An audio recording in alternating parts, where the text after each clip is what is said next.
The number of vertices V, edges E and faces F of a polyhedron are respectively 10, 15 and x. Then the value of 3x minus 12 is.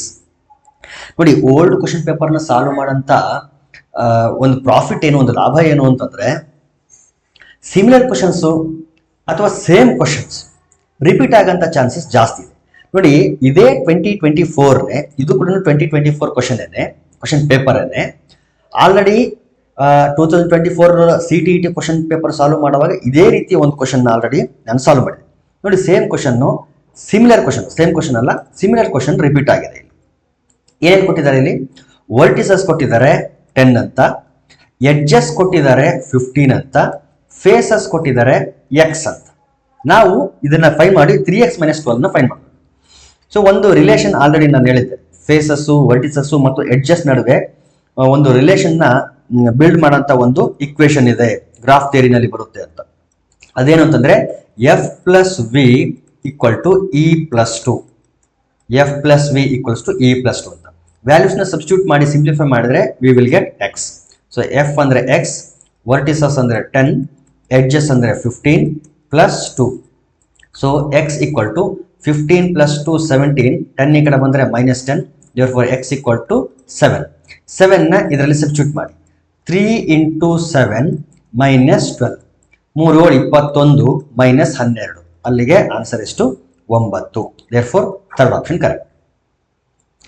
Next question, one of the factors of p cube x plus p square of x minus y minus p of y plus z minus z is.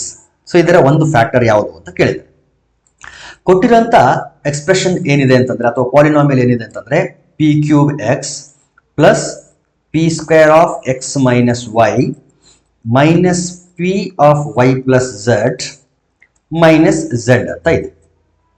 ನಾನು ಝಡ್ಗೆ usual ಆಗಿ ಹಿಂಗೆ ಅಡ್ಡಗೆರೆ ಹಾಕ್ತೀನಿ, ಯಾಕಂದ್ರೆ 2 ಮತ್ತೆ Z ಎರಡಕ್ಕೂ difference ಇರಲಿ ಅಂತ ಅಷ್ಟೇ ಹಾಕೋದು, ಅದನ್ನೇನು ಮತ್ತೆ ಅನ್ಯಥಾ ಭಾವಿಸಬಾರ್ದು. So it is equal to p cube x plus ಒಳಗಡೆ ಮಲ್ಟಿಪ್ಲೈ ಮಾಡಿ p square into x is p square x plus into minus minus p square into y is p square y minus P Y minus p z minus z. Now observe here, you can pair these two terms and these two terms and these two terms. So first ಎರಡು term ಇಂದ you can take p square x as a common factor. p square x common ಬಂತು. p square x common ಬಂದ್ರೆ in bracket we will be having p plus 1. ಅದೇ ರೀತಿ ಈ ಎರಡು term ಇಂದ ನಾವು ಮೈನಸ್ ಪಿ ವೈ ಕಾಮನ್ ತೆಗಿಬಹುದು. Common ತೆಗೆದ್ರೆ ಬ್ರಾಕೆಟ್ ಒಳಗಡೆ p plus 1 ಉಳಿತು. ಅದೇ ರೀತಿ ಥರ್ಡ್ ಪೇರ್ ಇಂದ ಮೈನಸ್ ಝೆಡ್ ಮಾತ್ರ ಕಾಮನ್ ತೆಗಿರಿ, ಬ್ರಾಕೆಟ್ ಒಳಗಡೆ p plus 1 ಉಳಿತು. ಸೊ ಪ್ರತಿ ಟರ್ಮ್ ಅಲ್ಲಿ p plus 1 p plus 1 p plus 1 common ಇದೆ. So take p plus 1 as a common factor. So p plus 1 common factor ಆಗಿ ಬಂದ್ರೆ ನಮ್ಮ ಹತ್ರ ಉಳಿಯೋದು p square x minus P Y minus Z ಅಂತ ಉಳಿತದೆ. therefore p square x minus P Y minus Z.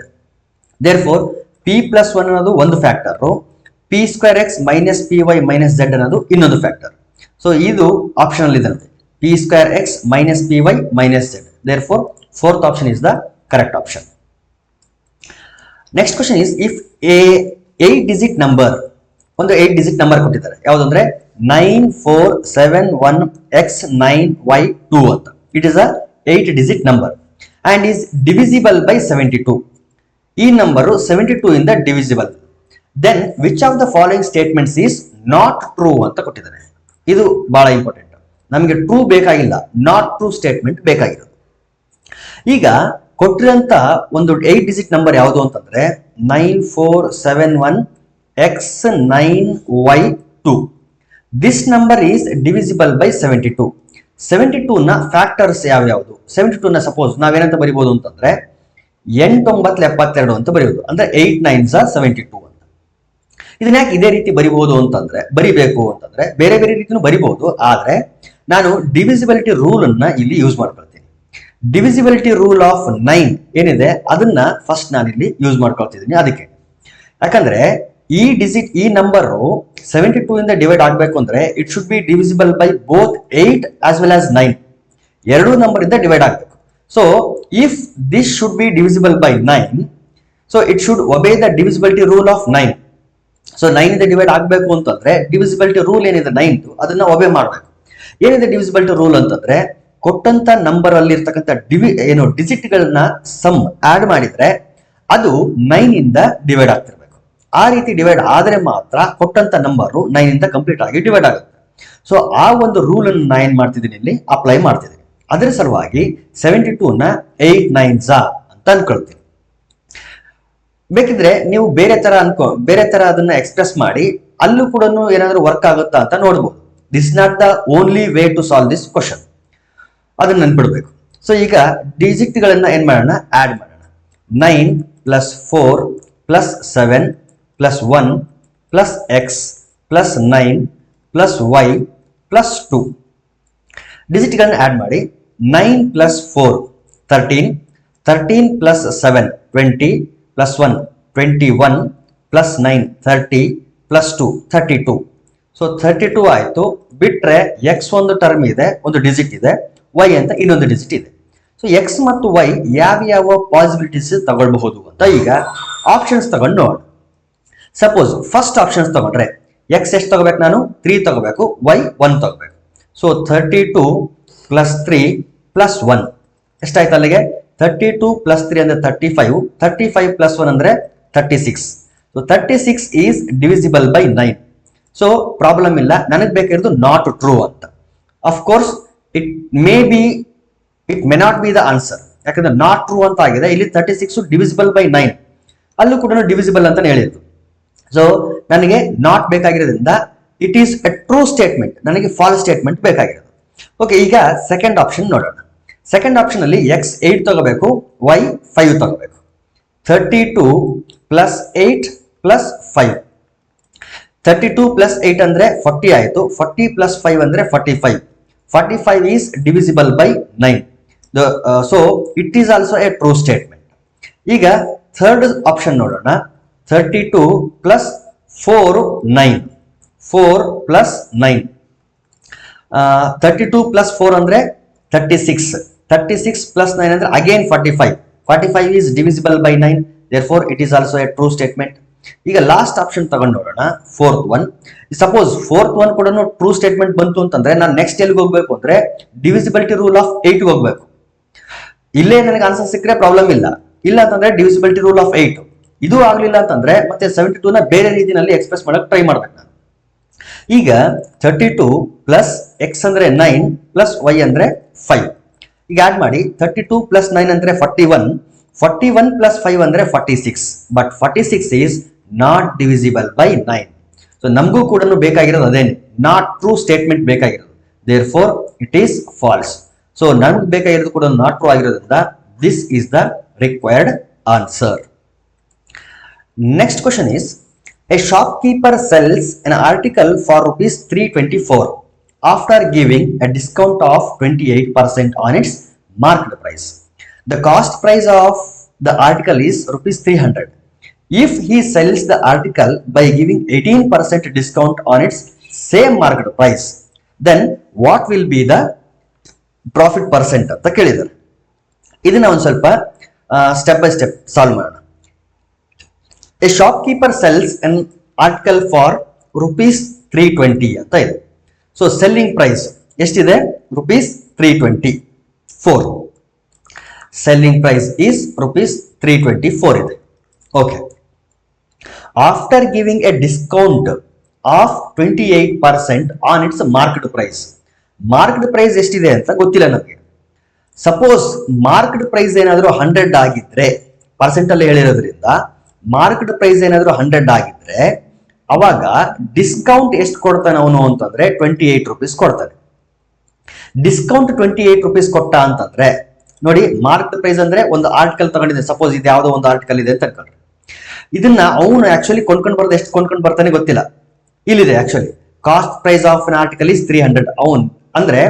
ಅವನು ಮೊದಲು ತರೋವಾಗ 300 ರೂಪೀಸ್ ಕೊಟ್ಟು ತಂದಿರ್ತಾನೆ. ತಂದು ಇದ್ರ ಮೇಲೆ ರೇಟ್ ಹಾಕ್ಬೇಕಲ್ಲ, ಕಾಸ್ಟ್ ನ ಹಾಕ್ಬೇಕಲ್ಲ, ಇದ್ರ ಮೇಲೆ ಎಷ್ಟು ಹಾಕಿದಾನೆ ಗೊತ್ತಿಲ್ಲ. ಬಟ್ ಅದನ್ನ ಪ್ರಿಂಟ್ ಮಾಡಿ ಅಂಟಿಸಿ ಅವನು 28% ಡಿಸ್ಕೌಂಟ್ ಕೊಟ್ಟು ಮಾರ್ತಾನೆ. ಎಷ್ಟಕ್ಕೆ ಮಾರ್ತಾನೆ ಅದು ಗೊತ್ತಿಲ್ಲ. ಎಷ್ಟಕ್ಕೆ ಮಾರ್ತಾನೆ? 324 rupeesಗೆ ಮಾರ್ತಾನೆ. ಬಟ್ ಎಷ್ಟು ಮಾರ್ಕ್ ಮಾಡಿದ ಗೊತ್ತಿಲ್ಲ. ಅದನ್ನ ಈಗ ನಾವು ಫಸ್ಟ್ ಫೈಂಡ್ ಮಾಡಬೇಕು. ಬಟ್ ಡಿಸ್ಕೌಂಟ್ ಎಷ್ಟು ಕೊಡ್ತಾನೆ ಅಂತಂದ್ರೆ 28% ಕೊಡ್ತಾನೆ. If marked price is 100 then discount is 28.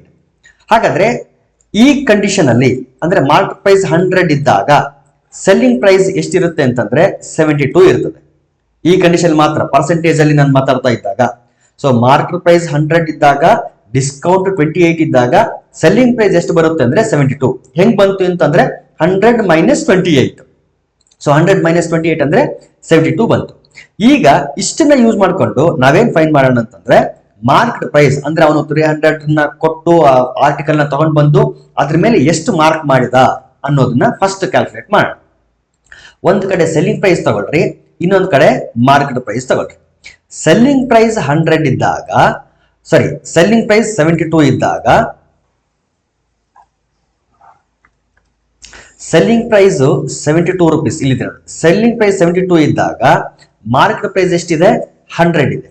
ಒಂದು ವೇಳೆ ಸೆಲ್ಲಿಂಗ್ ಪ್ರೈಸ್ ಏನಾದ್ರು 324 ಇತ್ತು ಅಂದ್ರೆ ಮಾರ್ಕ್ಡ್ ಪ್ರೈಸ್ ಎಷ್ಟು ಬರ್ತಿತ್ತು? ಸೊ ಕ್ಯಾಲ್ಕುಲೇಟ್ ಮಾಡಿ.